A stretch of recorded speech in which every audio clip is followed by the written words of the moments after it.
El humo sobre Lisboa nunca se disipó del todo tras la segunda rendición. La ceniza flotaba sobre el Tajo como nieve gris, amontonándose contra las balaustradas saladas por el mar y crujiendo bajo las botas que ya no marchaban en desfile, sino en patrullaje calculado. Soldados con exoesqueletos silenciosos, costillas de polímero negro ceñidas a sus torsos, bandas ópticas con un tenue brillo carmesí, se movían con precisión de insecto por la avenida da Liberdade. No estaban allí para ser vistos, estaban allí para asegurarse de que nadie más lo fuera.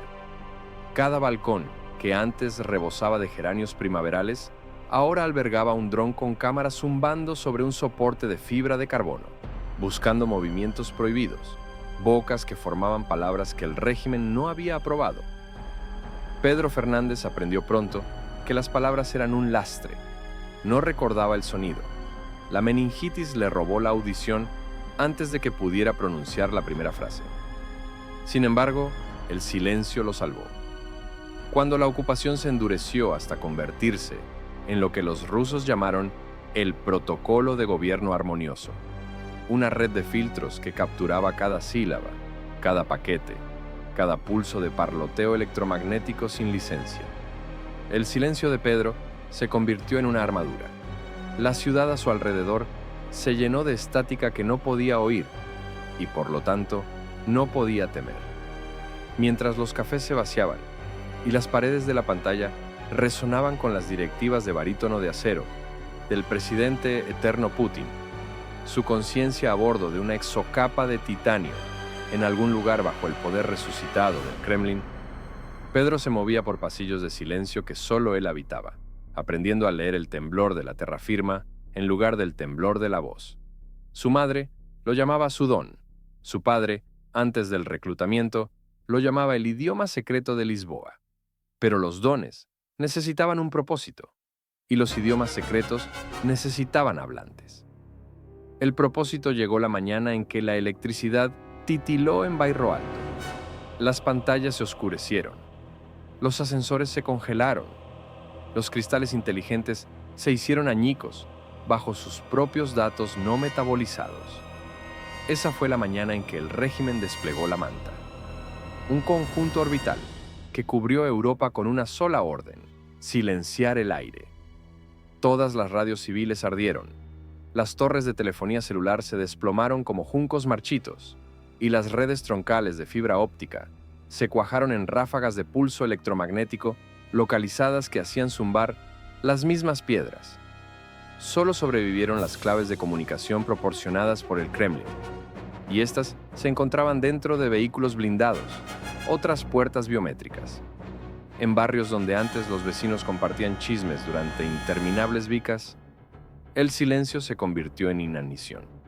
Las células de resistencia que habían prosperado gracias a las redes Wi-Fi susurradas y los podcasts esteganográficos se vieron amputadas. La mitad de ellas tardó 17 horas en morir de ceguera repentina. Pedro contaba esas horas en latidos del corazón. Estaba sentado en el suelo de un apartamento oscuro, abrazando a su hermana pequeña Inés, sintiendo los temblores de un mundo cuyo corazón se desplomaba. Inés tenía 7 años, la mejilla húmeda contra su hombro, las lágrimas en silencio porque había aprendido de su hermano a llorar sin palabras. Afuera, los drones arañas se deslizaban por las fachadas agrietadas, arrancando routers de las paredes como dientes podridos. Cuando el temblor cesó, Pedro notó algo nuevo: la forma de la quietud. El silencio tenía peso, pero también posibilidad. Si el enemigo escuchaba electrones y fonemas, no les dieras ninguno. Dales movimiento que no pudieran decodificar. Esa fue la semilla. Esa tarde, probó la idea al bajar al patio pulverizado, donde los tendederos colgaban con sábanas gris ceniza. Al fondo, la anciana doña Teresa esperaba, con las manos artríticas cruzadas sobre una cesta de pan de ración. Había sido bailarina en Cabo Verde, y aunque la edad la arqueaba, sus dedos aún vibraban con la música. Pedro apareció ante ella, levantó ambas palmas y empezó a hablar, como solo ellos sabían, en el código híbrido que su padre le había enseñado. Lis, lenguaje de señas portugués, y las improvisaciones de Pedro de flexiones y chasquidos con los dedos. Necesito llegar a la Rúa da Prata. ¿Puedes enseñarme cómo evitar los drones? Los ojos de doña Teresa se abrieron de par en par y luego se suavizaron. Respondió con movimientos frágiles pero precisos. Los drones escanean las sombras térmicas. Muévanse entre ellas cuando el sol se oculte tras la Torre Ferrugen. Tomen los callejones que huelen a gasolina. Sus aromas confunden los infrarrojos. Vayan rápido. La conversación duró 16 segundos. Ninguna cámara los detectó. Ningún dron rastreó la breve danza furtiva. Ningún algoritmo analizó sus manos. En ese momento Pedro comprendió. El silencio ya no era una armadura, era una espada. Las redes crecen como la hiedra, silenciosas, insistentes, buscando grietas en la argamasa. La red de Pedro empezó con 5 mensajeros, él mismo, Inés, el larguirucho Tomás, que corría por los tejados como un gato, Joana, con gafas, que recordaba cada recoveco de las alcantarillas, y André, cuya risa, antes de la manta, resonaba en los pasillos del colegio, pero ahora estaba sepultada en una sonrisa inquebrantable. Les enseñó su lenguaje de señas criollo, ampliándolo noche tras noche. La mano derecha en ese significaba soldado, el índice golpeaba 2 veces la clavícula para señalar munición, la palma izquierda, cortando hacia abajo, para peligro inmediato. Practicaban en los tejados mientras la luz de la luna grababa jeroglíficos de plata en sus dedos. En cuestión de semanas, los brigadeiros, como se autodenominaban los líderes de la resistencia de Lisboa, notaron que los mensajes llegaban más rápido de lo que los drones podían desviar. Los puntos de entrega se estabilizaron. Los depósitos de alimentos se reabastecieron. Los mapas de objetivos llegaron a los saboteadores horas antes de que las patrullas de exoesqueletos se desplazaran. Los mensajeros mudos no solo eran invisibles para los sensores de audio, sino también para el miedo. Y como cada ventana cerrada ahora rezaba por noticias, Nema Rede, la red silenciosa, se extendió a Cascais, luego a Setúbal, y luego al norte, a Aveiro, donde los barcos pesqueros llevaban el lenguaje de los dedos a través de la brisa atlántica. Pero las redes generan enemigos, así como la hiedra atrae a las tijeras. El supervisor local del Kremlin, el mariscal Oleg Petrakov, importó un nuevo dispositivo, la capucha de resonancia. Instalada en transportes blindados, emitía pulsos de subgraves que perturbaban el fluido del oído interno, provocando vértigo en las víctimas. Silencio de radio, silencio auditivo, aún así, la capucha forzaba la rendición a través de la propia cóclea. Los ciudadanos con oídos sanos se desplomaban, vomitaban y lloraban. Pedro, inmune a la devastación sónica, caminaba por las calles como un fantasma entre los caídos. Esa inmunidad le pintó una diana en la espalda. En la primera noche de noviembre, cubierta de niebla, al regresar Pedro de un punto de recogida bajo el ascensor de Santa Justa, encontró la puerta de su apartamento entreabierta, con las bisagras dobladas. Dentro, sillas caídas, cerámica destrozada. Y ausencia. El pañuelo rojo de Inés yacía en el umbral, manchado con una sola gota de sangre. Garabateado en la pared con carbón, había un símbolo, el águila bicéfala sujetando los circuitos, la marca de la división Sarya, el cuerpo de operaciones encubiertas personal de Putin. El pánico lo golpeó como un grito silencioso que no pudo expresar. Pero el dolor se transformó rápidamente en una determinación algorítmica. Trazó las huellas de las botas, observó el patrón de los fragmentos de cerámica, la formación estándar de la brecha Ustov, qué ironía, cartografió el eco del aire desplazado que solo sentía como presión en la piel. La evidencia trazó una ruta, al sur, hacia el distrito de Alfama, donde el régimen mantenía un centro de realineamiento cognitivo, conocido coloquialmente como el tamiz. Sus amigos le rogaron que esperara, que planeara la extracción. Pero las horas eran como cuchillas. Cada minuto que Inés vivía dentro del tamiz, electrodos transformando la inocencia en obediencia. Así que Pedro se armó con lo que la ciudad le ofrecía, un cuchillo de cocina afilado por el óxido, una linterna de manivela cuyo haz reducía con cinta aislante, y el silencio que siempre había sido su aliado. Le dejó un único mensaje firmado a Joana: mantén viva la red. Si no regreso, quema el código y migra. El mar es nuestro pergamino. luego desapareció entre los callejones, una sombra entre las ruinas, al ritmo de los pasos de las luces de los drones. El corazón de Lisboa era la zona de mayor supresión de señal, densa de torres de interferencia y emisores de resonancia, con su horizonte surcado por cables de alta tensión que zumbaban en una amenaza subaudible. Ningún pájaro anidaba allí, ninguna hoja se atrevía a despegarse. Las antiguas fracturas sísmicas se ensanchaban cada año como si la tierra misma se retrajera ante la ocupación. En el corazón de la zona se alzaba la ciudadela de San Jorge, renacida como el centro de supresión. Antaño un castillo en la cima de una colina que contemplaba las puestas de sol sobre sus tejados de terracota, ahora rebosaba de lanzas de cuarzo que surcaban el cielo, convirtiendo en vidrio inerte cualquier dispositivo a 20 kilómetros a la redonda. Allí, según los rumores, el procónsul portugués de Putin guardaba sus expedientes, copias de seguridad en papel creadas en un homenaje paranoico a las técnicas de la Guerra Fría. Y allí, si los rumores eran ciertos, los cautivos que amenazaban el monopolio de las señales del coronel eran procesados, sus recuerdos eran tamizados, su voluntad era sellada. Pedro se acercó bajo la densa penumbra, habiendo memorizado las órbitas de patrullaje obtenidas tras semanas de observación desde los tejados. En cada cuello de botella se detenía, componiendo microoraciones con la punta de los dedos, un gesto a Mae de Agua, la antigua guardiana de los acueductos de Lisboa, y a Alá de los desconocidos partisanos del desierto, e incluso a los dioses que imaginaba con tiza, porque en un mundo donde los tiranos reutilizaban la eternidad, cualquier deidad que simpatizara con los rebeldes era bienvenida.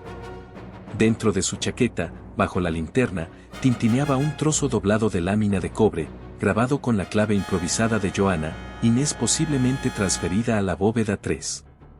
8 pisos subterráneos. Acceso principal por la escotilla de carga bajo la cisterna.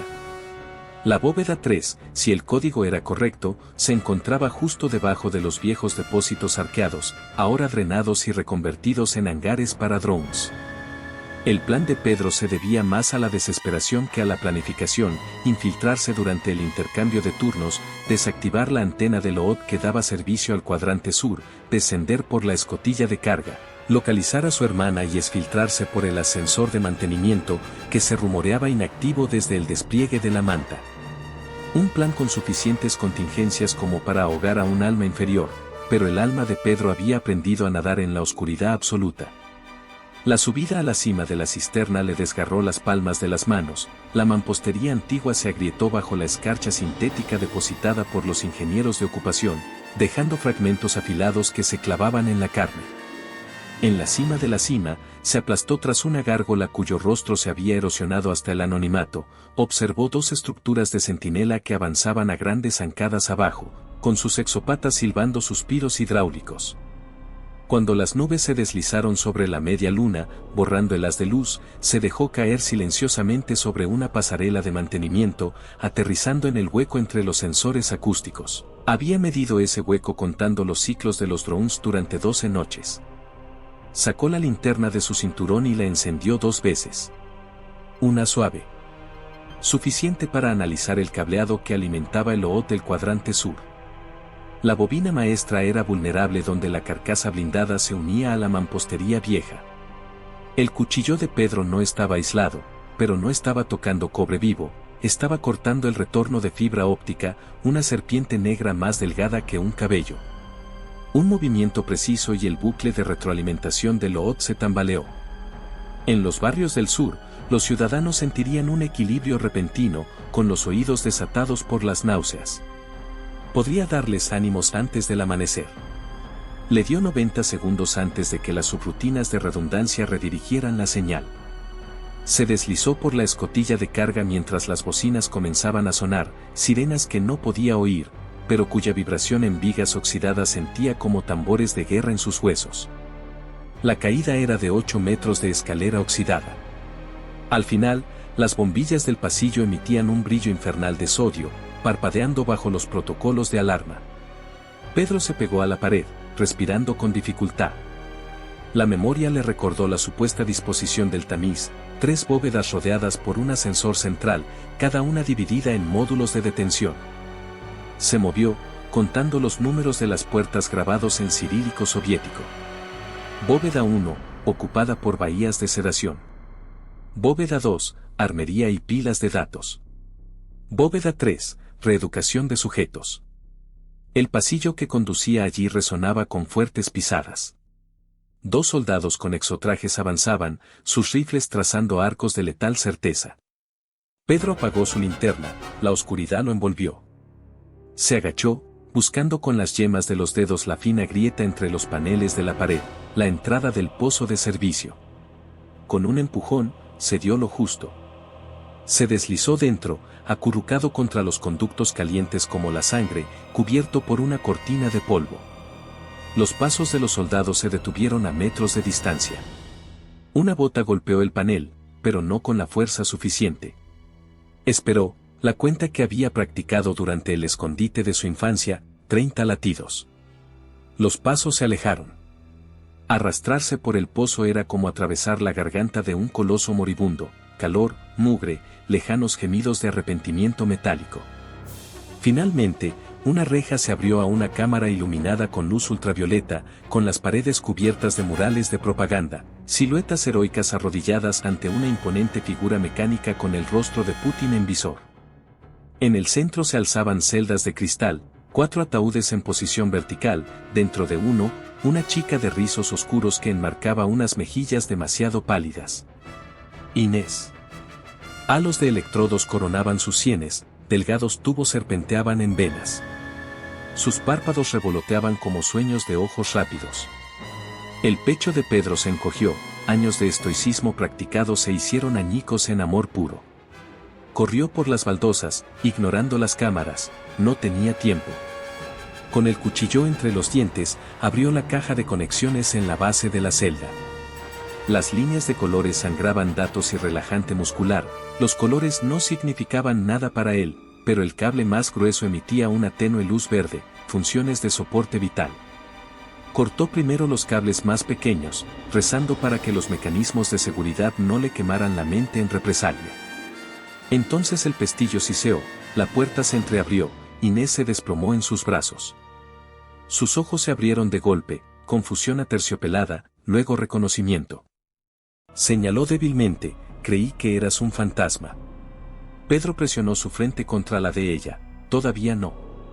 Pero escapar ahora exigía lo imposible, llevar a un niño sedado a través de una fortaleza que despertaba alarmas, a través de una ciudad cuyos cielos estaban plagados de drones, hacia aliados que ya podrían estar muertos. Y, sin embargo, lo imposible era solo otro tipo de silencio esperando a ser dominado. Una ráfaga de aire frío como el nitrógeno silbó por el pasillo mientras Pedro se cargaba a Inés al hombro y se deslizaba de nuevo hacia el conducto de servicio. Las alarmas martillaban la piel metálica de la ciudadela, luces estroboscópicas carmesí rebotaban en los mamparos, transformando cada sombra en un fantasma aterrado. Inés no pesaba más que una cartera de libros escolares, pero cada metro de escalera consumía energía de las extremidades de Pedro. La bajó con cuidado al suelo mugriento y resbaladizo de un túnel auxiliar, le apretó el cuello con 2 dedos y le tomó el pulso. Las puertas de evacuación de la ciudadela rechinaban al encajar en su lugar, manteletes blindados que pronto sellarían los túneles como suturas de plomo. Pedro encendió la linterna, redujo el haz de luz y buscó el sello de inspección que había memorizado, una placa ovalada con la inscripción LX 183, desagüe pluvial. La encontró 3 paneles más allá, metió el cuchillo bajo el borde remachado y presionó hasta que el acero crujió. El panel se desplomó hacia adentro con una nube de polvo y el olor terroso del lodo del río. El desagüe tenía una pendiente pronunciada, con el agua estancada hasta las rodillas. Pedro ató una cuerda deshilachada alrededor de la cintura de Inés, se pasó el otro extremo por el pecho y descendió hacia atrás, dejándola deslizarse tras él como un paquete frágil. Vibraciones de sirena los perseguían, ondas de baja frecuencia que palpitaban a través del hormigón como un latido maligno. A mitad de la subida, un rugido sordo y conmocionante sacudió el desagüe, las contraventanas se habían sellado. La huida ahora era solo una vía. Llegaron al cruce donde el agua del Tajo se unía a la antigua alcantarilla.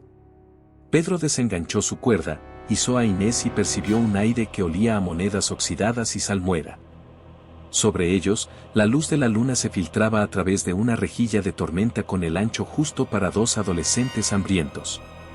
El grafiti cincelado de Tomás, alas de pájaro enmarcando un ojo, indicaba que la rejilla era un punto de encuentro seguro. Confiando en el código, Pedro apoyó los hombros contra las paredes opuestas, trepó como una chimenea y apartó la rejilla. Unas manos levantaron a Inés. La mirada brillante de Joana brilló en la oscuridad, seguida por la silueta delgada de André. Sin palabras, colocaron a Inés en una camilla improvisada entre las mesas de café volcadas. A Isa, la médica argelina que habían traído clandestinamente meses antes, se arrodilló junto a la niña, con la jeringa ya cargada con atropina. Sus labios se formaron 20 minutos antes de que pudiera moverse. Pedro asintió, jadeando. Solo entonces notó que la ciudad se había sumido en un silencio inquietante.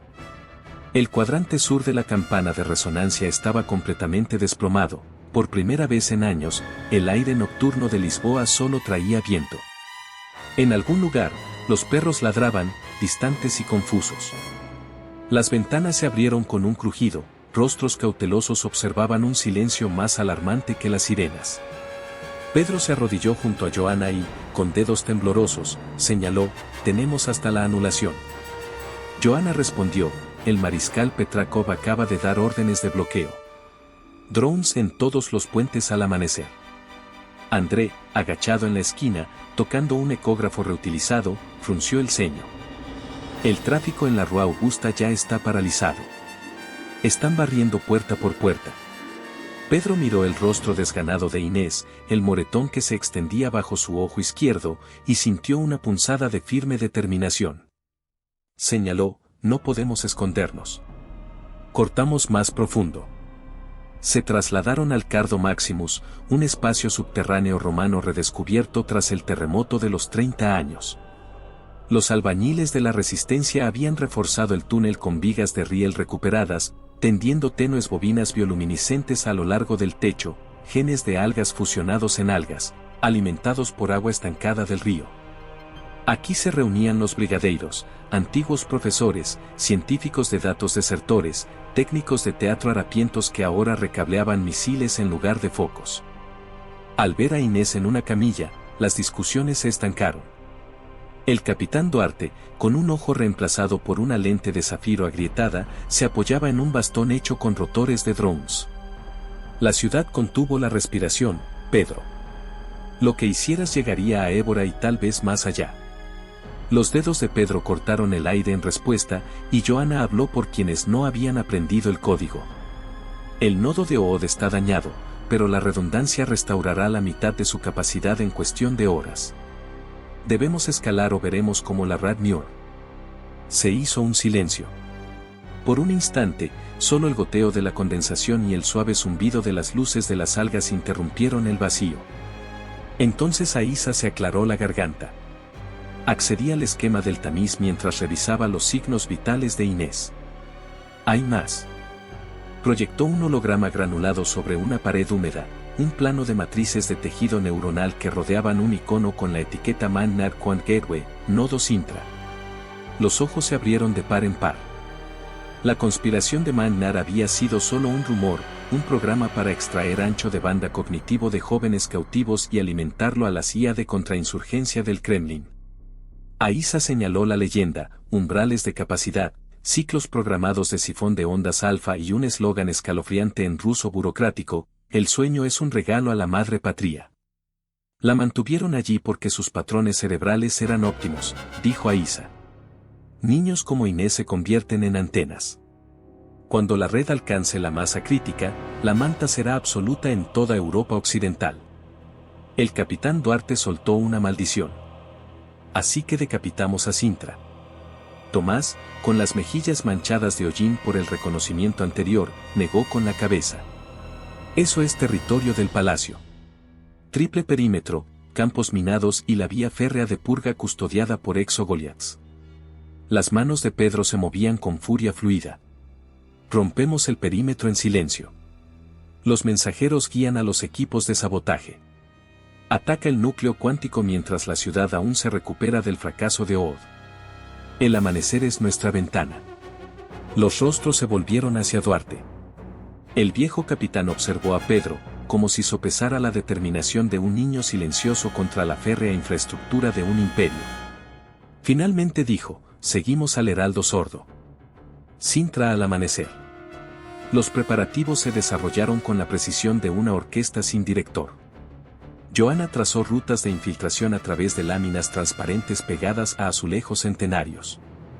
Tomás y André recuperaron cargas electromagnéticas guiadas por cable de bombas de vacío sin explotar. Aisa codificó scripts de autodestrucción en agujas de datos de cerámica, puntas camufladas como plumillas de pluma estilográfica, cada una cargada con bombas lógicas para corromper el firmware de la red neuronal. Pedro, mientras tanto, se convirtió en un río de movimiento, enseñaba a los mensajeros de última hora las cruciales expansiones del léxico de señas, calibraba deslumbrantes ópticos, distribuía pastillas de carbón para enmascarar el CO exhalado. Cuando hizo una pausa para beber, los ojos de Inés se encontraron con los suyos, alertas ahora, con el iris reflejando el temblor de las antorchas. Señaló con gracia vacilante, vi planos dentro del tamiz. La red mental pulsa cada hora a través de rieles de fibra bajo la fuente del palacio. Corta ahí, el sistema sangra la memoria.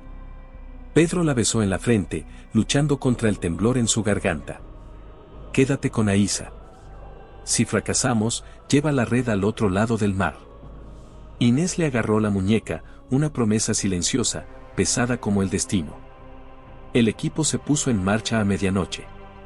10 mensajeros formaron un diamante escalonado alrededor de 3 saboteadores, Pedro, Tomás y el capitán Duarte, mientras Johanna y Aisa se coordinaban desde el búnker de Cardo mediante relés visuales, espejos pulidos que proyectaban código a través del horizonte de los callejones, persianas de faroles que parpadeaban como un semáforo que ningún algoritmo podía analizar.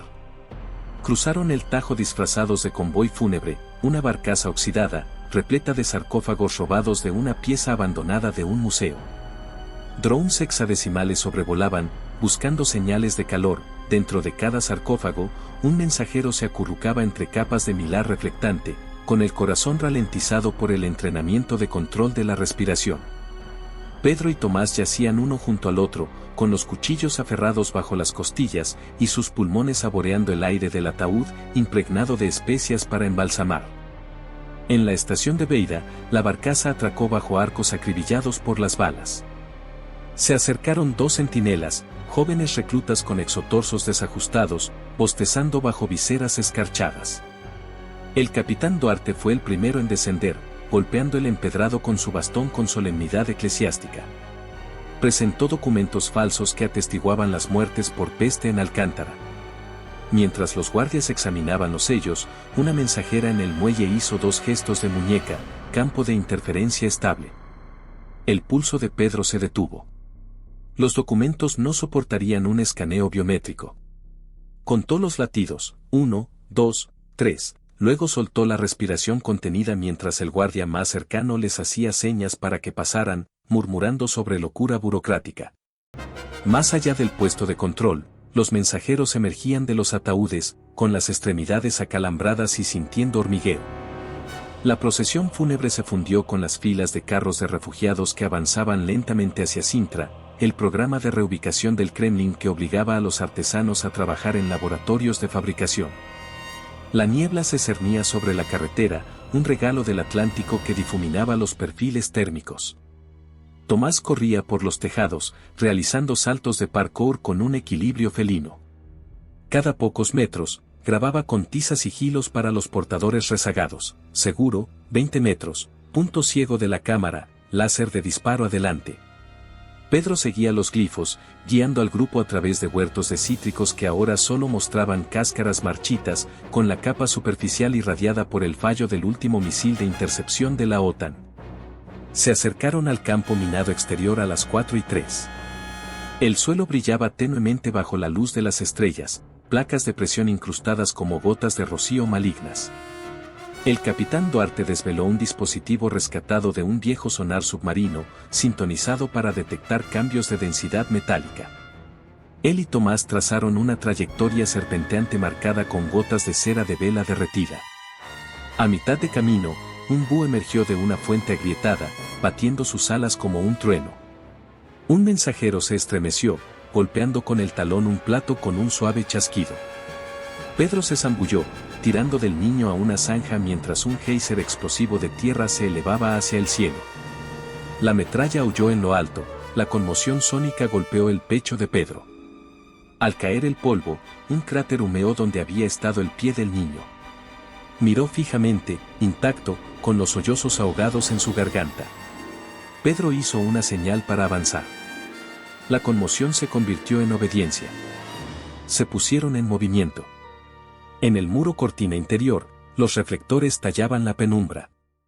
Tomás sacó un prisma de milar espejado, inclinándolo para que proyectara bengalas hacia las torres, deslumbrando a los sensores ópticos mientras solo mostraba la noche refractada. En ese instante deslumbrante, Pedro se deslizó hasta la base del muro, se ajustó un ascendedor y trepó. Con los dedos en carne viva, subió al parapeto y degolló a un centinela solitario antes de que su exoesqueleto pudiera emitir pitidos de socorro. La sangre humeaba sobre un mármol más antiguo que el imperio. Desde el parapeto, Pedro hizo un gesto: asciendan. Uno a uno, correos y saboteadores se alzaron, siluetas que se unían en rebelión sobre la piedra antigua. El palacio de Sintra ya no parecía la fantasía de arcos moriscos que antaño adoraban los turistas. Pilones reforzados ensartaban sus torres de color pastel, uniéndolas a antenas parabólicas que proyectaban una luz cobalto contra la estratosfera. En el centro del patio se alzaba la Fuente de las Lágrimas, una cuenca ahora seca, cuyas tejas agrietadas habían sido reemplazadas por un iris de acero sellado sobre el conducto de Maynard. El equipo de Pedro se acomodó a la sombra de un seto topiario fosilizado por la guerra química. El capitán Duarte distribuyó agujas de cerámica.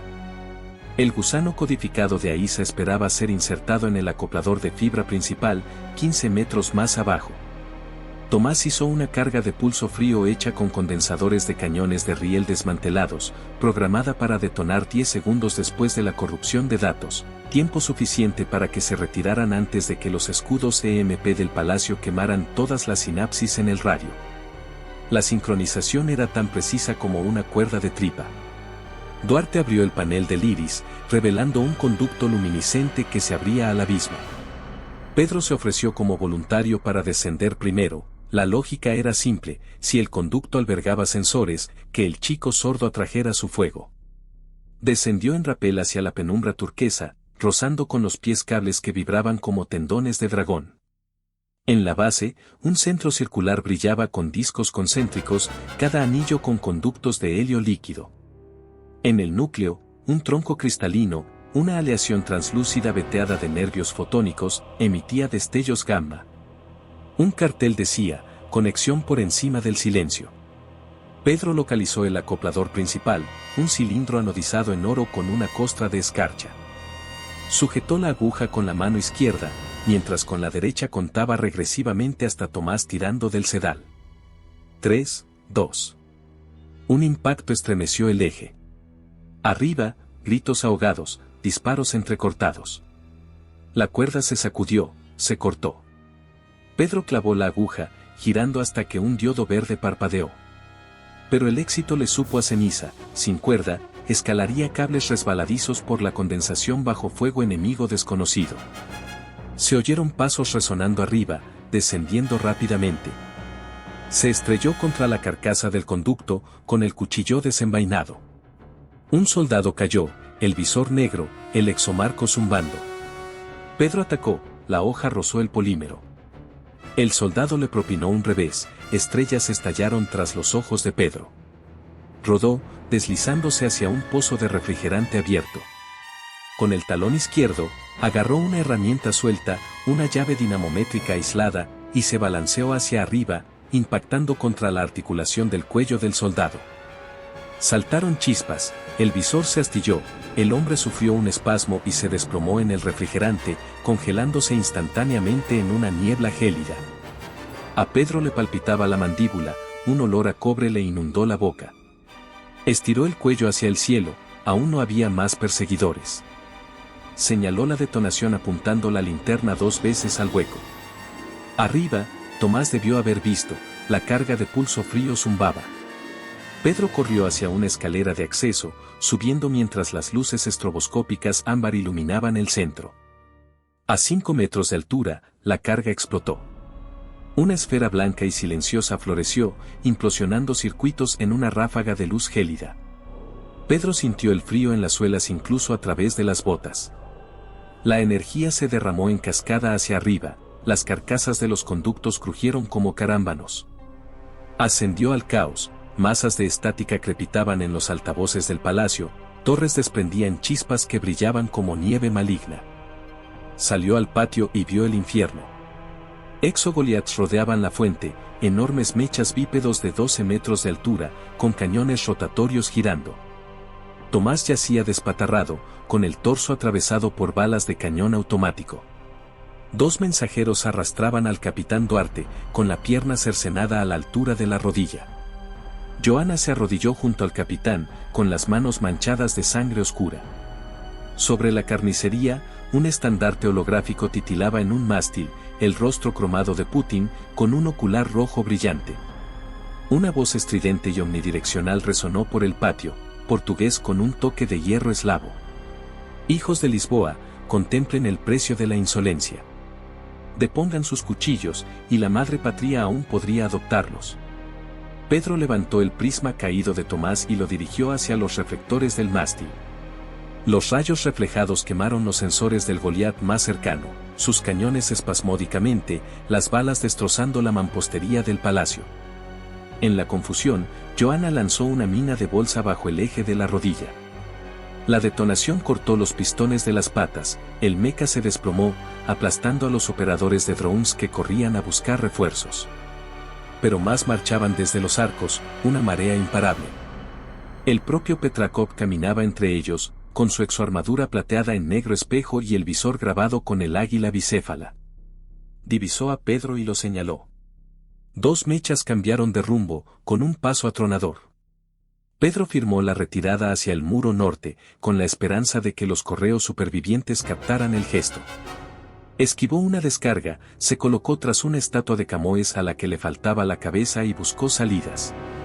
Brecha en el muro norte, habían introducido cargas para la extracción, pero Tomás tenía detonadores remotos en el bolsillo, a 20 metros de la muerte. Una mensajera cercana, Isabel, de no más de 14 años, se arrastró hasta Pedro y le puso un detonador del tamaño de una mano en la palma.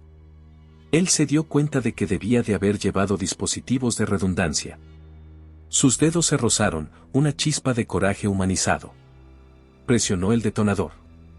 El muro norte explotó hacia afuera en una flor de piedra antigua.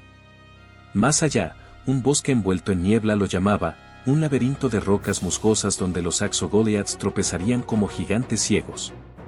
Pedro condujo a Johanna, Duarte, Isabel y los últimos 4 mensajeros a través de la brecha, mientras los disparos azotaban la oscuridad tras ellos. Echó una mirada atrás a Tomás, el cuerpo del niño medio enterrado entre los escombros, con el rostro sereno como si estuviera durmiendo la siesta en la playa. El dolor cegaba el pecho de Pedro, pero lo guardó para más tarde, la supervivencia exigía un vacío interior. Se adentraron en la naturaleza nocturna de Sintra. Los pinos crujían bajo las ráfagas del Atlántico, esparciendo aromas a resina que ocultaban la sangre y la cordita. A lo lejos, las torres del palacio emitían un destello magenta epiléptico, la red mental agonizaba. Sin embargo, las transmisiones cifradas brotaban de los blindados enemigos como avispas furiosas, la persecución no cejaría. El capitán Duarte, pálido pero lúcido, agarró el antebrazo de Pedro. Golpeaste al gigante, rapaz. Europa sentirá ese temblor. Pedro firmó, con la voz entrecortada por la traducción de Johanna, no es suficiente. Mindnet durmió, no murió. Necesita el golpe final, una sublevación de la radiodifusión antes de que reparen su red. Duarte esbozó una sonrisa burlona. Entonces, robémosles la voz, dámosla a los silenciosos. Más adelante, el bosque se abría paso entre los rieles fantasma de la línea purga, vías que brillaban bajo el destello auroral de los nodos manta defectuosos. En algún lugar de esos rieles yacía un tren de mantenimiento que podían secuestrar, una línea de fibra óptica que podían corromper y una torre de transmisión que Petrakov no podía conectar antes del amanecer. Tras ellos, los reflectores se extendían entre los árboles. Los mechas rugían, las copas de los árboles se rompían. Pedro ajustó la llave dinamométrica, su única arma ahora que el cuchillo yacía destrozado en el mango. Se giró hacia los supervivientes, con una señal de fuego en los dedos: «Corran conmigo». Corrieron, siluetas tragadas por la oscuridad plateada, hacia un umbral donde el silencio se encendería como un trueno. Los rieles de la línea purga brillaban como una cinta de mercurio desenrollándose por barrancos cubiertos de pinos, cada traviesa cubierta de escarcha que se agrietaba bajo las botas de Pedro.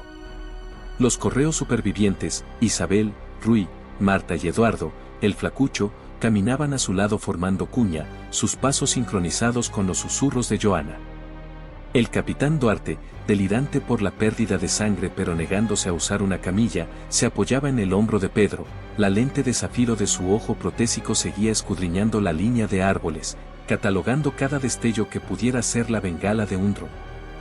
Arriba, los nódulos de manta en ruinas aún emitían auroras errantes, velos irregulares de color magenta que ondulaban en el cielo invernal como pétalos arrancados de una herida cósmica. Caminaron durante una hora antes de que el primer aullido rompiera el silencio. No era un perro, ni la sirena oscilante de un dron, sino el lamento de los respiraderos térmicos de un Goliat que purgaban el calor del motor. Las luces iluminaban el bosque tras ellos, los cedros estallaban en una lluvia de agujas. Pedro ladró una orden silenciosa: «Dispérsense, suban a las vías». El grupo saltó al balasto, corriendo por la arteria férrea hacia el depósito de mantenimiento señalado en los planos robados de Joana. La estación se alzaba en el siguiente desfiladero, un laberinto de casetas de cambio con techo oxidado, parcialmente derrumbadas por los desprendimientos de rocas del terremoto. Solo una estructura permanecía intacta, una torre de agua cilíndrica cuyo tanque había sido reconvertido en un centro de antena. Anclada debajo, se agazapaba una locomotora de mantenimiento, cuadrada, baja, con la cubierta del motor pintada con grafitis de girasoles que parecían increíblemente alegres en la penumbra. El fantasma de Tomás se removió en la memoria de Pedro, girasol era su indicativo. Se tragó el dolor y saltó al estribo. Dentro de la cabina, los indicadores dormían bajo el polvo. Rui, cuyo padre conducía mercancías antes del Blanquet, se deslizó en el asiento del maquinista. Activó la consola con un cargador de batería de coche, moviendo los dedos sobre los interruptores como un pianista que resucita un concierto. Tras 3 toses, el motor cobró vida, exhalando columnas de humo que olían a diésel mezclado con resina de pino. Isabel trepó al techo, desenrollando cable de una bobina de hilo de cobre. Lo ancló a un viejo mástil de catenaria y luego a un amplificador de señal improvisado que Aísa había metido en sus mochilas. Un relámpago resonó en lo alto, los reflectores rozaron la cresta mientras los Goliaths salían de entre los árboles. Marta cerró de golpe la puerta de la cabina y dio la señal de «adelante». Rui aceleró bruscamente. Las ruedas rozaron el acero helado, saltaron chispas. La locomotora avanzó a trompicones, como un buey de metal que arrastraba a su rebaño herido hacia la noche, mientras las trazadoras incendiaban el lastre que había detrás. Las horas se difuminaban en vibraciones, el latido del motor diésel, el viento cortando grietas en las juntas de la cabina, las ocasionales ráfagas del semáforo de Eduardo desde la escotilla de observación. Retransmitía los códigos espejo de Joana, que brillaban desde torres de vigilancia ocultas, los nodos de manta en Lisboa se desconectaban uno a uno, disturbios esporádicos en Almada, trabajadores del puerto de Oporto en huelga. Las células de la resistencia, envalentonadas por el titubeo de Magnat, se movilizaban. Sin embargo, sin una señal unificadora, esas chispas podrían apagarse bajo los tacones mecanizados de las botas. El capitán Duarte tosió sangre en un trapo, pero seguía dictando rutas. El siguiente cruce después de los túneles se arquea hacia el enlace ascendente del Duero. Los rusos alojan allí una troncal óptica que conecta las descargas satelitales con las redes terrestres ibéricas. Señaló el mapa con un dedo tembloroso. Nos apropiamos de la troncal, conectamos nuestra transmisión a través de su propia malla estelar. Damos a Europa un rugido silencioso que no podrán silenciar. Joana desempacó las últimas agujas de cerámica de Aísa. Estas cargas llevan el gusano fractura, un códec adaptativo que transforma el video gestual en vivo en ráfagas de baja frecuencia que los filtros de la manta etiquetan erróneamente como telemetría geológica. Transmitimos una cascada de instrucciones en lenguaje de señas, como desactivar los nodos de la capucha, cómo manipular la óptica de los Goliath, cómo reconectar las impresoras de raciones para convertirlas en disruptores de pulsos. Miró a Pedro. Tú liderarás la transmisión. El enemigo construyó su imperio con decretos verbales. Lo derribaremos con la verdad muda. Pedro sintió que el peso recaía sobre sus hombros. Él, que nunca había escuchado un discurso, pronunciaría el más crucial del siglo agonizante de Europa. Asintió una vez. El amanecer tiñó de un pálido color albaricoque la Serra do Marao mientras el tren se adentraba en el primer túnel de montaña. En el interior, el aire brillaba con el hollín de carbón, perturbado tras años de inactividad. Rui redujo la velocidad, las chispas se apagaron. Eduardo activó un amortiguador electromagnético rescatado de un laboratorio de resonancia magnética en desuso, ocultando su perfil de las luces de los drones hasta que emergieron cerca de Peso da Régua. A mitad de los 4 kilómetros de recorrido, la locomotora se estremeció. Los frenos de emergencia chirriaron, todos se precipitaron hacia adelante mientras los vagones se doblaban. Las luces de cruce revelaron una barrera de vagones de minerales más adelante, descarrilados deliberadamente. A Pedro se le heló el estómago, un sabotaje demasiado preciso para ser aleatorio. Los reflectores brillaban tras ellos, la columna de persecución de Petrakov había anticipado la táctica del túnel. Los motores rugieron, los transportes de tropas descargaron infantería de choque con exoesqueletos preparados para el combate cuerpo a cuerpo. Los rebeldes tenían quizás 4 minutos. Isabel trepó al tejado y desenfundó una pistola deslumbrante para drones, un conjunto de lentes que disparaba microondas de luz estroboscópica caótica. Apuntó hacia el túnel, las luces estroboscópicas cortaron la oscuridad con fragmentos caleidoscópicos, confundiendo los visores enemigos. Marta y Eduardo derribaron cajas, formando un baluarte improvisado. Johanna introdujo una aguja de cerámica en el troncal de comunicaciones de la locomotora, iniciando fractura. Los LED verdes se desplazaron por el tablero, 60 segundos para compilar. Pedro arrastró a Duarte tras los deflectores del motor y presionó una gasa contra el torniquete del capitán. La sangre manaba. Duarte agarró el antebrazo de Pedro. Los frenaré. Quieren el corazón de la red, no se lo concedas. Buscó torpemente un detonador conectado a las cargas de la mochila que llevaba en la cintura. Pedro negó con la cabeza con violencia. Las lágrimas nublaron el mundo. El único ojo vivo de Duarte resplandeció. Los héroes mueren, las leyendas resuenan. Tú eres eco, rapaz. Con la fuerza que nace de la convicción, apartó a Pedro de un empujón y luego se dirigió cojeando hacia la barricada, con el bastón resonando como un mazo judicial. Pedro gritó en silencio, golpeando el acero con los puños, pero Johanna lo apartó de un tirón. Fractura lista en 10 minutos. Las explosiones resonaron, Duarte activó las minas que Tomás había colocado en el lastre horas antes. Las llamas rugieron, absorbiendo el oxígeno, las ondas de presión lanzaron a los soldados enemigos contra las paredes. Sin embargo, los Goliath siguieron adelante, con su blindaje arañando los flancos del túnel como garras de oso atravesando la corteza. La mochila de Duarte estalló en un último destello cegador, las ondas de choque arrojaron polvo y huesos. Las losas del techo destrozadas se derrumbaron, sellando la mitad de la columna tras los escombros, pero un Goliat avanzó con furia entre la pira y el humo, con sus patas de tungsteno cortando los escombros. El deslumbrante de Isabel se sobrecalentó, la lente se quebró. Arrojó el arma como una lanza, rebotó en el visor del mecha, inútilmente. Pedro sacó una bengala de un kit de emergencia, encendió una luz de magnesio y la lanzó contra los actuadores de la junta y del mecha. La pintura térmica se ampolló, pero el blindaje resistió. El Goliat levantó los cañones rotatorios. Un recuerdo primigenio afloró, la debilidad de Ood ante el camuflaje vibratorio. Pedro cogió las herramientas de Johanna, tomó 2 vibrosierras, las puso al máximo par y colocó una en cada raíl. Las cuchillas emitieron un rugido ultrasónico, el metal se estremeció, produciendo una resonancia armónica que onduló sobre el lastre. Los estabilizadores del mecha malinterpretaron el estruendo tectónico, los giroscopios giraron descontroladamente. Las piernas se abrieron, los cañones rociaron el techo en lugar de rebeldes. Un trozo de roca, agrietado por la explosión de Duarte, sucumbió, aplastando al Goliat en un estruendo de granito.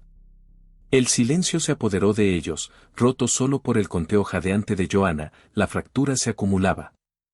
Aceleró a fondo, la locomotora se tambaleó sobre los vagones destrozados, con los motores rugiendo pero obedientes. Salieron del túnel a toda velocidad hacia un amanecer cegador. Tras ellos, la montaña selló a sus muertos y a sus perseguidores por igual. El enlace ascendente del Duero se alzaba sobre una meseta donde antaño los viñedos en terrazas ondeaban color esmeralda hacia el río. Ahora, vides carbonizadas se alzaban como hileras de dedos esqueléticos aferrándose al cielo. En la cima de la meseta se alzaba la Torre de la Trinidad, una aguja tripartita de aleación que parecía cultivada más que construida, con sus facetas reflejando el sol como estandartes de guerra dorados. Los rebeldes abandonaron el tren en un ramal cubierto de maleza, se deslizaron por los terraplenes y se arrastraron entre las enredaderas hasta que apareció la valla de seguridad de la torre. Marta sacó cizallas de polímero. Entraron al complejo momentos después, deslizándose entre las torretas antipersonal inactivas tras las interrupciones de la manta de la noche anterior. Dentro del módulo base, los servidores vibraban bajo conductos de acordeón. Eduardo conectó el nodo fractura a un troncal de fibra óptica Moskva 1. Joanna conectó una holograbadora a un soporte de techo, retroiluminado por claraboyas rotas que proyectaban franjas de luz al amanecer sobre el suelo. Pedro entró en escena. Motas de polvo lo orbitaban, iluminadas como diminutas galaxias. Rui levantó 3 dedos, vivir en 3, 2. Inhaló recuerdos, de los dedos artríticos de Doña Teresa danzando, de Tomás saltando tejados, de las pequeñas palmas de Inés formulando preguntas sobre la esperanza. Entonces empezó a hablar en el idioma sin aliento, con las manos cortando, curvando, elevándose. Su historia se desató, como la manta estrangulaba las voces, como el silencio se transformaba en solidaridad, como incluso los sordos podían ejercer su poder. Mientras el señas, la voz en off de Joanna susurraba para el público oyente, mientras Fracture codificaba cada gesto en pulsos de temblor que se sostenían en el espectro de la torre, transportándose mediante telemetría a satélites en órbita reutilizados sin el conocimiento de sus dueños del Kremlin. Los datos atravesaron 11 zonas horarias en menos de 9 segundos, atravesando receptores ocultos en Lodz de Varsovia, catacumbas de París, minas de sal ucranianas donde los partisanos aún se atrincheraban, incluso a través del Atlántico, hasta los axpaces de Brooklyn, donde los descendientes de los exiliados descifraban la señal de temblor y lloraban. Pedro pasaba de la historia a la instrucción, diagramas esbozados en el aire, como saturar los nodos de Oort con tuberías de agua sintonizadas que alcanzaban frecuencias resonantes, como sabotear las patas de los Goliaths desincronizando sus giroscopios con imanes recuperados de los rotores de los drones, como camuflar a los mensajeros de la red de señales con camuflaje térmico tejido con milar y lana. Cada trazo de sus dedos se convertía en un plano, cada pausa, en un tambor de convocatoria. Nunca miró a la cámara, su mirada fija en lo más allá, como si se dirigiera a la propia Europa. 20 minutos después, el grito de Isabel rompió el trance. Estaba en una trampilla del tejado, con los binoculares blanqueando sus nudillos. Las cañoneras enemigas, 2 rotores Berkut y una fortaleza voladora llamada Doroga, se dirigían como flechas hacia la meseta, con estelas de condensación como víboras rugientes. Joanna emitió la señal de corte. Rui desvió el último paquete de datos con una semilla de suma de comprobación que se replicaría a través de redes de pares durante las siguientes 48 horas. Fractura completa, firmó, con la barba manchada de sudor. Pedro exhaló, dándose cuenta de que le ardían los pulmones. Por un instante, el triunfo le calentó los fríos bordes de los huesos, entonces, los rotores retumbaron en lo alto. La pareja de Berkut soltó cuerdas de rapel. Los comandos Arya se deslizaron como carámbanos oscuros hacia el complejo. Doroga giró, dejando al descubierto grupos de cápsulas de dardos con sus cañones inferiores. Petrakov había terminado con las órdenes de captura, esto era exterminio. Eduardo arrancó un panel de la pared, revelando una escalera que descendía a canales de cisterna olvidados bajo la meseta. Marta lanzó bombas de humo, nubes de fósforo llenaron el pasillo mientras los rebeldes se sumergían en pozos infestados de algas. Chapotearon con el agua hasta los tobillos por túneles inclinados que desembocaban en un barranco de drenaje excavado por el Duero siglos atrás. Arriba, las flechitas destrozaban el cristal de la torre, y los servidores escupían chispas como candelas romanas. El mástil de la antena se dobló en una espiral de llamas, pero Fractura ya había huido al éter. Al fondo del barranco, los rebeldes se detuvieron, jadeando entre las zarzas. Pedro miró hacia atrás. La torre de la Trinidad era ahora un esqueleto derrumbado de vigas fundidas, recortada contra el sol de la mañana. El humo se elevaba hacia el cielo como una bandera negra de victoria robada a un precio muy alto. Johanna le tocó el hombro. Europa te ha oído. Mira. Le pasó un mando de muñeca sintonizado con una lectura espectral de Piernat. En el mapa, los nodos rojos, la manta, parpadearon uno a uno, reemplazados por sigilos verdes, centros de mensajería independientes que brotaban como brotes de primavera en el hormigón. Los subtítulos se desplazaban en 20 idiomas: Lisboa se mantiene en pie, Varsovia libre esta noche, Berlín trueno silencioso, París corazones hablan con las manos. Por primera vez desde que la meningitis le robó la audición, Pedro creyó sentir el rugido de una multitud, de millones de personas, vibrando a través de la corteza bajo sus pies. Sin embargo, el eco de la victoria trajo una réplica. La red de pares se iluminó con un ping de socorro prioritario de AISA desde Lisboa, Inés a salvo, pero el sistema de repliegue de la manta se está activando. El Kremlin está enviando un ataque orbital de clase Mir para eliminar por completo a Portugal si se pierde el control de la red mental. Adjunto, esquemas de trayectoria que predicen barras termobáricas desde el espacio en 6 horas. A Pedro se le hizo un nudo en el estómago. Habían desatado la revolución, pero provocaron el apocalipsis. Isabel profirió una grosería. Rui golpeó el lodo con el puño. Marta susurró: cambiamos cadenas por la extinción. Los ojos de Johanna brillaron. No si cercenamos el cerebro. Se rumorea que el ancla de la conciencia de Putin, la carcasa soberana, se encuentra bajo el búnker de los clérigos de Oporto. Si destrozamos el ancla antes de que se desplieguen las varillas Mir, el lanzamiento se abortará automáticamente. Los protocolos de IA orbital prohíben los ataques no tripulados tras la decapitación del Capitolio. Porto se encontraba a 120 kilómetros al oeste. Guardias, campos minados y leales al régimen se interponían.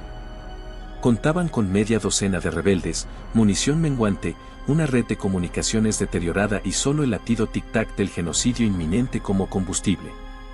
Pedro cuadró los hombros, ribeteados de barro del río, y firmó con férrea firmeza: entonces tomaremos Oporto. Miró al este, donde la luz del sol bañaba el Duero como oro líquido, luego al oeste, donde la tormenta se acumulaba sobre los tejados lejanos. En ese corredor de luz y sombra sintió que la ciudad, el continente, tal vez el mundo, esperaban la valentía de los que no tenían voz. Indicó a los correos que formaran, con las palmas de las manos cortando hacia abajo en el gesto que les habían enseñado meses atrás en el patio de Doña Teresa: adelante, en silencio y sin miedo. Avanzaban, trepando las paredes del barranco, desapareciendo entre los bancales, ahora vibrantes por los aldeanos que ondeaban pancartas improvisadas, manos dibujadas, dedos extendidos como alas. Arriba, las campanas de las iglesias lejanas empezaron a tañer, sus repiques arrastrados por un viento que olía a humo y esperanza a partes iguales. Pedro apretó la correa de la funda vacía de su cuchillo, abría nuevas hojas, nuevas canciones sin sonido. Delante guardaba la cáscara soberana de un déspota que creía que la longevidad provenía del acero y la información. Delante guardaba la oportunidad de demostrar que la voz más auténtica de la humanidad podía ser el silencio agudizado en resolución. Echó a correr, con los mensajeros a su lado, Johanna a su lado, y detrás de ellos el amanecer por fin sonó como el comienzo de algo más que el miedo. La niebla del Atlántico se filtraba por las calles cerradas de Oporto como un pulmón vivo, exhalando salmuera contra los tejados carbonizados por los ataques de artillería apenas recordados. El amanecer ya se había reducido a cenizas tras un cielo de hierro, la poca luz que se filtraba se sentía oxidada, agria. Pedro y sus compañeros, Joana, Isabel, Rui, Marta y Eduardo, se movían bajo esa capa de nubes como intrusos en un sueño osificado, sus botas recorriendo las aceras de mosaicos sembradas de panfletos de propaganda. La ciudad había estado bajo un confinamiento controlado desde la llegada de las tropas de choque del Kremlin 4 años antes. Cada fachada estaba repleta de sensores de malla inteligente, altavoces del tamaño de una ánfora, atornillados a las farolas, repetían eslóganes pregrabados en un portugués lento y sintetizado: la armonía es el deber. Habla poco, obedece a menudo. Esas voces resonaban por avenidas desprovistas de habla humana. Sin embargo, tras las ventanas con barrotes de hierro, Pedro vislumbró siluetas que curvaban los dedos en el aire, pequeñas y urgentes señales del saludo de la red silenciosa. La revolución los había superado. Sentía su pulso en cada umbral, donde los símbolos de tiza florecían como flores nocturnas. Siguieron una ruta cosida a partir de 3 mapas robados y la memoria impecable de Joana, por la Rua de Santa Catarina, pasando el Café Majestic acribillado a balazos donde un solitario piano de cola brillaba a la luz de las velas, a través de los puestos esqueléticos del mercado de Bolao perfumados por naranjas podridas, luego al oeste hacia el distrito de los clérigos donde la aguja de la torre 2 clérigos perforaba una lanza negra en bancos de nubes. Bajo esa torre barroca, en las profundidades de los huesos de granito de Oporto, yacía el búnker que los lugareños llamaban Oberco, la cuna. Las listas oficiales lo llamaban Clérigos Terra Sanctum 0 a 9, pero los rumores insistían en que albergaba la cáscara soberana, el sarcófago cibernético que contenía la conciencia digitalizada de Putin, enlazada por entrelazamiento cuántico a avatares remotos en toda la Europa ocupada. Si la cáscara moría, las redes de comando colapsarían; si las redes colapsaran, también lo harían las barras automatizadas de clase Mir que ahora se arquean hacia la Tierra desde una órbita baja. La entrada a la cuna se escondía en las catacumbas de la iglesia. 2 semanas antes, una sacristán llamada Hermana Mariana había sacado a escondidas planos grabados en hostias. Ahora, esos planos guiaban a Pedro a través de una cripta repleta de efigies de santos cuyos ojos de mármol derramaban vetas de óxido sobre sus mejillas demacradas. Rui localizó la placa del interruptor camuflada en un gancho de incensario. Isabel desactivó el lector biométrico con una bobina de hilo de cobre sumergida en nitrógeno líquido, congelando los sensores el tiempo suficiente para falsificar la secuencia retiniana de un guardia muerto, almacenada en un chip flexible. La losa se deslizó a un lado, exhalando aire estéril con olor a ozono y antiséptico. Descendieron por una garganta en espiral excavada directamente en la roca. Las tiras LED proyectaban halos de sodio que intensificaban cada sombra. A mitad de descenso, Marta se detuvo para colocar cargas de hombre muerto en los cuellos de botella marcados. Si fallaban, al menos los perseguidores compartirían su tumba. El pasillo terminaba en una puerta blindada. Una cámara en el visor lo seguía con paciencia de reptil. Joana, con la frente perlada de sudor, conectó una aguja de datos, la carga útil complementaria de fractura, espejo eco. Esta alimentó a la cámara con imágenes en bucle de un pasillo vacío, a la vez que anulaba los sensores de movimiento del interior. La puerta se abrió con un ruido metálico. Más allá se extendía una galería de horrores, cápsulas de biostasis alineadas como semillas en una colmena, cada una con niños cautivos conectados a bucles de retroalimentación REM. Los hologramas sobre cada cápsula transmitían telemetría neuronal, las mismas cintas de ondas cerebrales que una vez esclavizaron a Inés. La rabia afiló los dedos de Pedro como garras. Joana le tocó el brazo. Primero, acabamos con el caparazón. Luego, los liberamos. Él asintió, con la mandíbula rígida, y siguió adelante.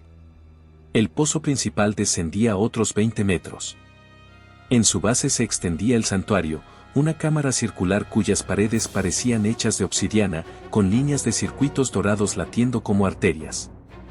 En el centro se alzaba un ataúd trono de una aleación deslumbrante, transparente a primera vista, pero que centelleaba con hielo fractal que emitía un brillo cobalto cada vez que las constantes vitales de su ocupante se disparaban. En su interior, suspendido en gel, flotaba lo que antaño parecía un hombre, un cráneo recubierto de una red de carbono, con las venas sustituidas por conductos luminosos, Un pecho blindado con costillas de titanio superpuestas. Sobre la cuna craneal, un yelmo óptico proyectaba cascadas espectrales en nubes de realidad aumentada que se arremolinaban en lo alto, cada una representando un nodo de la IA de ocupación europea. Un hombre delgado con uniforme de mariscal hacía guardia, Oleg Petrakov, con los ojos ictéricos por el insomnio y el exotorso reluciendo como ónice pulido. Después de todo, los había vencido en Lisboa. Un fusil de asalto, pulido, mate, con aceleración por riel, reposaba en sus manos. Cuando los rebeldes salieron del pasillo, no lo levantó. Se limitó a sonreír, una sonrisa tenue y desprovista de calor. Ustedes, niños, lograron algo magnífico, dijo en un inglés impregnado de humo báltico. Han despertado el cadáver del continente para un último espasmo. Pero no comprenden la gravedad. Rusia ahora es dueña del cielo. En una hora caerán lanzas de hierro. Su transmisión desde la torre fue brillante, de verdad. En otra época, habría ofrecido becas. Pedro dio un paso al frente, haciendo señas al avanzar. Johanna tradujo: cancelen la huelga. Derroten al fantasma de su amo. Ya no sangramos por tiranos. Petrakov ladeó la cabeza. ¿Crees que destruir este proyectil detiene las ojivas? El sistema de seguridad está en órbita, no aquí. Si cortas la conexión, las barras se dirigirán automáticamente a objetivos preseleccionados. Lisboa, Oporto, Madrid. La radiación acabará con lo que empezaron los tanques. Mátame, mátalo, nada altera las matemáticas. De todos modos, Isabel apuntó con su arma. Petrakov suspiró y pulsó el seguro de su rifle. Por favor. Tus balas podrían arañarme el cuerpo. No mellarán el destino. Giró la muñeca. De los recovecos del santuario, aparecieron 2 micro-Goliaths, más elegantes que las versiones de combate, cada uno no más grande que un mastín, pero 4 veces más letales. Cañones rotatorios emergieron de los hombros blindados, girando como molinillos de oración. El instinto rugió. Pedro se lanzó de lado mientras las balas pulverizaban la puerta. Isabel se agachó tras un banco de consolas, Rui volcó una cápsula de contención para cubrirse, Marta desenrolló un garrote en finísimo y se abrió de par en par. Eduardo se conectó a un puerto del santuario, con los dedos escaneando código. Los disparos destrozaron los circuitos de oro, las chispas caían en cascada como lluvia fundida, cortocircuitando la luz ambiental hasta que la recámara se oscureció. En medio del caos, Pedro se arrastró bajo la línea de fuego del micro-Goliath, con el recuerdo del camuflaje sónico resonando en su cráneo. Golpeó el disco de una sierra vibratoria contra el suelo pulido y lo giró, un temblor sísmico se extendió hacia afuera, confundiendo los giroscopios de los robots. Su puntería se desvió, balas perdidas perforaron la carcasa del sarcófago, provocando una violenta pulsación del gel. Johanna aprovechó el momento. Arrojó una daga de cerámica, un bisturí de cirujano pegado a una carga magnética, al nodo óptico del Goliath más cercano. La hoja se incrustó, la carga detonó, rompiendo los sensores en una nube de fragmentos esmeralda. El robot averiado giró, los cañones cortando las placas del suelo hasta que sus patas se bloquearon y cayó. Marta le colocó el garrote electromagnético en la articulación del cuello, tiró y arrancó el cableado. El segundo robot giró hacia ella, con los cañones silbando. Rui gritó una advertencia, salió de su escondite y apartó a Marta mientras las flechitas le atravesaban el brazo. Hizo una mueca, pero la arrastró tras una cápsula.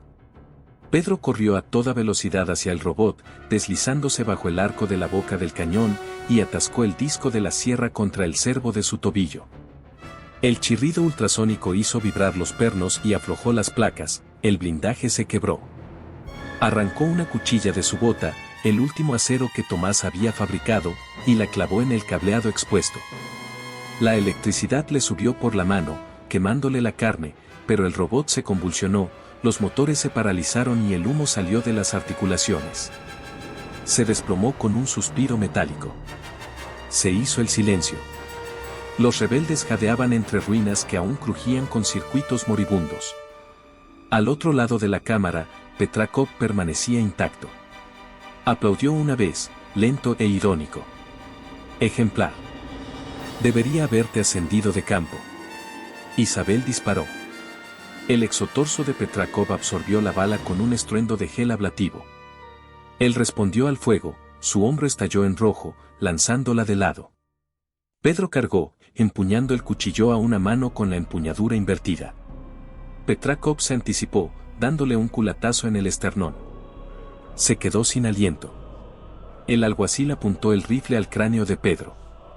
Desde detrás de una consola, Eduardo gritó, comando de corte de enlace en 10 segundos. Los ojos de Petrakov se abrieron de par en par, retrocedió hacia el sarcófago, rozando el rostro de Pedro con el hocico. Dile que aborte o te licuee el cerebro.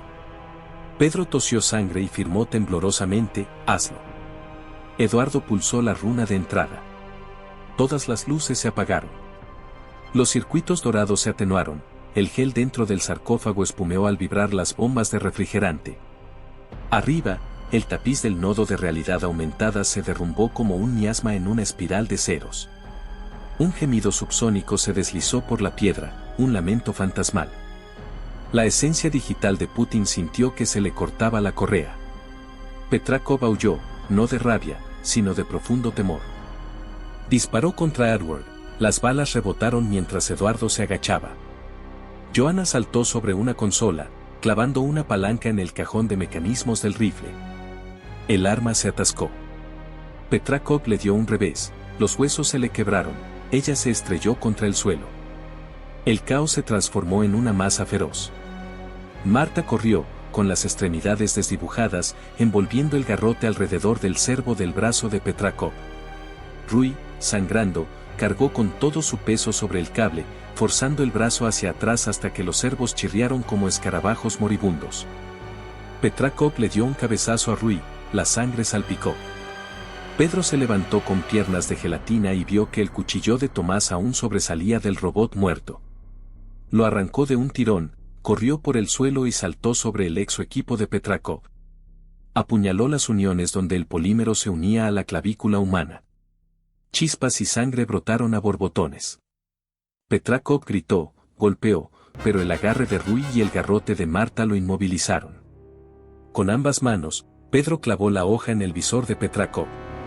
El mariscal se convulsionó, el fluido hidráulico salpicó, se desplomó, con el exoequipo retorciéndose. Silencio, interrumpido únicamente por el goteo del refrigerante y la respiración agitada. Eduardo se arrastró hasta la consola del sarcófago. El núcleo neuronal del armazón está entrando en fallo de cascada. Pero el protocolo orbital sigue activo. Detecté 8/1000 en aproximación final. Sin anulación central, han regresado al último mapa objetivo. Isabel, agarrándose la herida, gimió, entonces Porto todavía muere. No. Joanna se tambaleó, con el labio partido y los ojos ardiendo. Les damos nuevas coordenadas, fosa atlántica profunda. Las varillas caerán al abismo. Eduardo frunció el ceño. Necesito vectores objetivo. Tenemos minutos. Pedro se arrodilló junto a la visera agrietada del sarcófago. Dentro, el rostro mecanizado de Putin oscilaba entre la rabia y el pánico, con espasmos en el cordón neural mientras los bucles de código de seguridad buscaban una autoridad de mando que ya no existía. Pedro apoyó la palma de la mano sobre el gel y sintió tenues vibraciones que podrían haber sido el último latido del tirano. Cerró los ojos y forjó una señal de despedida para que nadie la viera. Luego recuperó el uso de datos del casco óptico y lo liberó, revoloteando con claves de cifrado latentes. Se lo lanzó a Eduardo. En 60 segundos, Eduardo y Joanna mapearon las coordenadas de la trinchera, falsificaron la biometría e inyectaron nuevas rutas de vuelo. Las ventanas de confirmación parpadearon en vermellón y luego en verde. Trayectoria aceptada. En órbita baja, 8/1000 giraron microscópicamente, dirigieron los propulsores y viraron hacia el oeste, rumbo a la dorsal mesoatlántica. Se prevé un impacto en 13 minutos. Pero el búnker se estaba muriendo. Sin refrigerante, los paneles cuánticos se sobrecalentaban, las alarmas de incendio sonaban, las juntas del techo goteaban resina fundida. Liberaron a los niños de las cápsulas, 23 almas con la mirada perdida cuyas pesadillas aún resonaban. Marta los transportó de dos en dos por la espiral mientras Rui, con el brazo izquierdo inutilizado, desacoplaba los servos de las puertas para mantener despejadas las vías de salida. Isabel proporcionó fuego de cobertura cuando las torretas automatizadas cobraron vida maligna. En lo alto de los escalones de la cripta, el suelo de la iglesia se sacudió, afuera se oían explosiones. Los regimientos leales habían rodeado a los clérigos, ignorantes del aborto orbital. Sus morteros derribaron estatuas, las vidrieras estallaron en caleidoscopios. Pedro reunió a los aldeanos que acudieron en masa desde los callejones, blandiendo de todo, desde cuchillos de carnicero hasta rifles de dardos capturados. Los mensajeros de la red silenciosa los guiaron con banderas luminosas, verde para ruta segura, roja para el resplandor de los francotiradores. Joana salió última, medio arrastrada por Pedro. La plaza se había convertido en una vorágine, rusos disparando desde vehículos blindados, lugareños cargando entre la mampostería que se derrumbaba. Sin embargo, a través del estruendo y el humo, se percibía un movimiento tectónico, cada ciudadano se movía con una seguridad que jamás había conocido, siguiendo señales manuales que ningún algoritmo podía bloquear. Una polifonía de silencio que superaba a los disparos. En lo alto, el primer Asmir pasó veloz como un cometa blanco, descendiendo no hacia objetivos terrestres, sino hacia la nada oceánica. La gente se detuvo en medio de la batalla para mirar al cielo, conteniendo la respiración. Segundos después, un segundo, un tercero y 5 cometas más atravesaron la bóveda de nubes, con sus colas incandescentes. Se desvanecieron en el horizonte. No hubo truenos, solo el silencio de un futuro apenas recuperado. Los soldados rusos también lo vieron. La confusión quebró su disciplina de fuego, algunos bajaron los fusiles, otros gritaron a las unidades de comunicación inactivas. La jerarquía de mando, desconectada de la autoridad de los proyectiles, se derrumbó como un puente al que le han robado su piedra angular. Pedro aprovechó el momento. Saltó sobre el pedestal derribado de un santo, con las manos en alto. Reflectores, lámparas zumbadoras, escaparates en llamas, cada destello convergía en él como si el universo enmarcara su retrato final. Empezó a hablar por señas. Ningún traductor lo imitó, no hacía falta. Miles ya conocían el idioma, enseñado en sótanos secretos, azoteas y terrazas de viñedos. No teníamos oídos, así que creían que no teníamos poder, declararon sus dedos, recortados contra el polvo iluminado por el fuego. No teníamos armas, así que creían que no teníamos coraje. Pero teníamos voluntad, y la voluntad guió nuestras manos para forjar una libertad que ningún tirano podría descifrar. A su alrededor, las manos se alzaban para imitarlo, niños, ancianos, incluso los dedos temblorosos de un recluta capturado cuyas lágrimas surcaban las mejillas manchadas de hollín. La plaza resplandecía con un bosque de declaraciones silenciosas, cada gesto una estrofa de una epopeya colectiva. Los comandantes de línea rusos, sin órdenes, entregaron las armas a los civiles. Algunos cayeron de rodillas, otros simplemente se marcharon, dejando caer los fusiles como si fueran pieles mudadas. En algún lugar sonó una campana, primero la torre de los clérigos, luego Sao Bento, luego la catedral de C, hasta que la ciudad palpitó con gargantas de bronce que exhalaban siglos de esperanza contenida. Oleadas de sonido recorrieron el pecho de Pedro, aunque sus oídos no pudieran registrarlas, sintió las campanas como vibraciones, como latidos amplificados. Inés apareció, corriendo entre los escombros, con las mejillas manchadas de tierra y los ojos radiantes de alivio. Se abalanzó sobre Pedro. Él la atrapó, giró, las lágrimas se mezclaron con el polvo hasta que la visión se volvió borrosa, como un amanecer de acuarela. Los días siguientes se convirtieron en leyenda a una velocidad que impedía a los historiadores afilar sus plumas. Los nodos de manta por toda Europa se extinguieron gracias a las revueltas ciudadanas coordinadas a través de la red silenciosa. Los puertos reabrieron, flotillas de voluntarios transportaron alimentos por ríos destrozados. En Varsovia, pancartas en lengua de signos cubrían el Palacio de la Cultura. En París, niños escribieron con tiza alfabetos con los dedos en el campo de Marte. En Berlín, grupos de hip hop sordos actuaron bajo la puerta de Brandeburgo, cuyos ritmos fueron traducidos por subwoofers a poesía sísmica. Se convocaron tribunales internacionales, los caudillos de exoestructuras enfrentaron cargos, las cápsulas biotecnológicas se reconvirtieron en bahías de recuperación médica. Los restos de la carcasa soberana, con el cordón neural fusionado e inerte, se exhibieron brevemente en un museo de Ginebra antes de ser sumergidos en un pozo tan profundo que ni siquiera la memoria podría excavarlo. Sin embargo, para Pedro, el verdadero monumento a la revolución se alzaba en la reconstruida Praça do Comércio de Lisboa, una escultura de bronce de 2 manos en señal de paz, con las palmas hacia afuera y los dedos extendidos en el gesto que significaba hablar sin sonido. La placa decía, en todos los idiomas y con una tira de braille debajo: el silencio era nuestra espada. En memoria de quienes gritaron sin voz, sangraron sin testigos, soñaron sin permiso. Y en honor a un niño que enseñó a un continente a escuchar con el corazón. El día de la inauguración, Pedro estuvo junto a Inés, Joana e Isabel, con el brazo en cabestrillo pero sonriendo, Rui con una nueva extremidad biónica, y Marta, que albergaba a un grupo de niños cápsula rescatados alrededor de su falda. Los drones zumbaban, transmitiendo a un mundo que finalmente abrazaba la luz. Un entrevistador se acercó a Pedro y le preguntó qué sentía. Simplemente levantó las manos, firmando la primera frase que aprendió: me llamo Pedro y escucho el mundo a través de mi piel.